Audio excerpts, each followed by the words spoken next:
সালাতে দোয়া কবুল হয়। সালাতে দোয়া কবুলের তিন জায়গা। একটা হচ্ছে তাকবীরে তাহরিমার পরে আমরা সানা পড়ি না, আমরা তো একটা পড়ি। আল্লাহর হাবিব সুন্নাহ এবং নফল নামাজে আরো পড়তেন সানা, ওই দোয়া কবুল হয়। দুই নম্বর জায়গা সালাতে সেজদায় পড়ে দোয়া করলে কবুল হয়।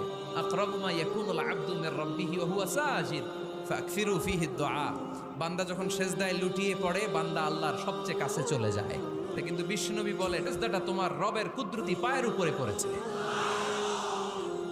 সেজদায় পড়ে দোয়া করেন। সালাম ফিরানোর আগে বিশ্বনবী দোয়া করতেন, লা ইউসাল্লিমান্না আহাদুকুম হাত্তা ইয়াতাআওয়াযা মিন আরবা'a। আল্লাহর হাবিব বললেন, চার জিনিস থেকে পানাহ না আছে আমার কোন উম্মত যেন সালাম না ফিরায়। তারা যেন পড়ে, আল্লাহুম্মা ইন্নী আউযু বিকা মিন আযাবিল কবর, আউযু বিকা মিন আযাবি জাহান্নাম, আউযু বিকা মিন ফিতনাতিল মাহইয়া ওয়াল মামাত, আউযু বিকা মিন ফিতনাতিল মাসিহিদ দাজ্জাল।